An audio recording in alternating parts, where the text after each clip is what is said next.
तो मेरा नमस्ते, जय मसीह की। आप लोग कैसे हो? धन्यवाद करते हैं परमेश्वर की महिमाओं जो हम सभी लोग प्रभु के हजूरी में हैं। प्रभु का धन्यवाद करते हैं। आपके सामने वचन है पहला कुरिन्थियों 4 अध्याय। पहला कुरिन्थियों 4 अध्याय मसीह के प्रेरित। हेडिंग है मसीह के प्रेरित। पढ़ो। मनुष्य हमें मसीह के सेवक और परमेश्वर के वेदों के भंडारी समझे। मनुष्य हमें मसीह के सेवक और परमेश्वर के भेदों के भंडारी समझे। लेकिन मनुष्य को परमेश्वर के भेदों का भंडारी समझे। ये हमारा परमेश्वर, जब हम उसकी सेवा करेंगे तो परमेश्वर भी हमें अपना स्थान देगा, जो हमें बैठने का या हमें हमारे घर में सुख शांति होगा या हमारा भंडार भरा रहेगा। आगे पढ़ें। परंतु मेरी दृष्टि में यह बहुत छोटी बात है कि तुम या मनुष्य का कोई न्याय मुझे परखे, वरन मैं स्वयं अपने आप को ही नहीं परखता। फिर यह भंडारी में ये बातें देखी जाती हैं कि वह विश्वास योग्य है कि नहीं। परमेश्वर भी परखता है, वो देखता है कि ये क्या मेरे योग्य है कि नहीं है, सेवा करने लायक है कि नहीं है। आगे परंतु मेरी दृष्टि में यह बात छोटी बात है कि तुम या मनुष्य का कोई न्याय मुझे परखे, वरन मैं स्वयं अपने आप को ही परखता। परंतु मेरी दृष्टि में ये बहुत छोटी बात है कि तुम या मनुष्यों का कोई न्याय मुझे परखे, वरन मैं स्वयं अपने आप को नहीं परखता। कोई ऐसा नहीं है जो परमेश्वर के छोड़ कोई नहीं है जो आपको परखे। बहुत मनुष्य भी परखते हैं कि देखें इसके अंदर चोर तो नहीं है, छल कपट तो नहीं है, कि कहीं हमको चोरी तो नहीं कर लेगी मेरे घर में, तो उसको भी परखते हैं। इसी तरह मनुष्य को भी परमेश्वर परखता है। आगे बढ़े। क्योंकि मेरा मन मुझे किसी बात में दोषी नहीं ठहराता, परंतु इसमें मैं निर्दोष नहीं ठहरता, क्योंकि मेरा परखने वाला प्रभु है। क्योंकि मेरा मन मुझे किसी बात के दोषी नहीं ठहराता। अब अपने आप को सोच रहे हैं, प्रभु मैंने कौन सी गलती किया था, मुझे पता ही नहीं। मैंने क्या गलत आपकी दृष्टि में किया था, किसको सताया था, किसको परेशान किया था, मैं तो भूल गया हूँ।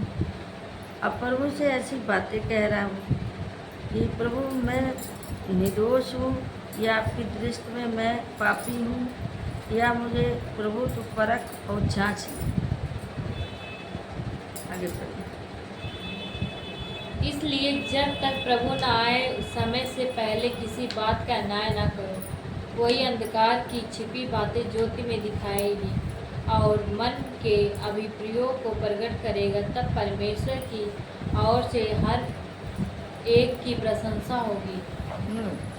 इसीलिए जब तक प्रभु ना आए, जब तक प्रभु नहीं आ रहा, तब तक आप लोग अपने आप को जांच लो। जिस दिन प्रभु आ जाएगा उस दिन सबका लेखा लेगा। सबको परमेश्वर देखेगा कौन सही है कौन गलत है, सबका लेखा लेगा। क्योंकि न्याय करने वाला वो है जो सिंहासन पर बैठा है। क्योंकि कहता है प्रभु कि स्वर्ग मेरा सिंहासन है, पृथ्वी मेरी चौकी है, मेरे लिए क्या कर सकते हैं। अब यहाँ पे प्रभु ने बोला, यहाँ पे कहा जा रहा है क्योंकि मेरा मन मुझे किसी बात में दोषी नहीं ठहराता। अब वो व्यक्ति कह रहा है कि परमेश्वर मुझे बता, मेरा मन नहीं कहता कि मैंने कोई पाप किया या मैं दोषी हूँ आपके घर में, क्योंकि तुम परख के मुझे बता पाओ। अब आगे पढ़िए। 5 इसलिए जब तक प्रभु ना आए समय से पहले किसी बात का न्याय ना करो।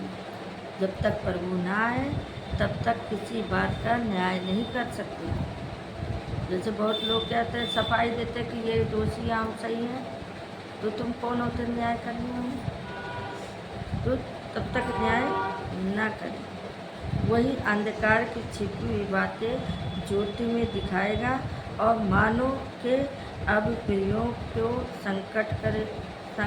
प्रकट करेगा। तब परमेश्वर की ओर से हर एक की प्रशंसा होगी। तब परमेश्वर की ओर से तारीफ होगी।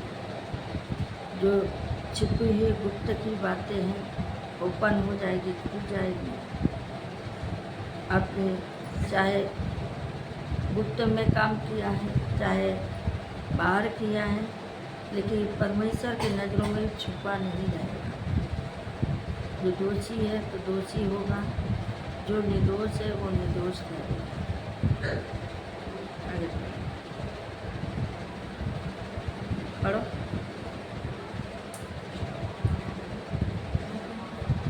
हे इसलिए भाइयों, भाइयों, मैंने इन बातों में तुम्हारे लिए अपनी और अपुल्लोस की चर्चा दृष्टांत की रीति पर की है, इसलिए कि तुम हमारे द्वारा या सीखो कि लिखे हुए से आगे न बढ़ना और न एक के पक्ष में और दूसरे के विरोध में गर्व न करना। हे भाइयों, मैंने इन बातों में तुम्हारे लिए अपने और अपोल्लोस की चर्चा दृष्टांत की रीत पर की है।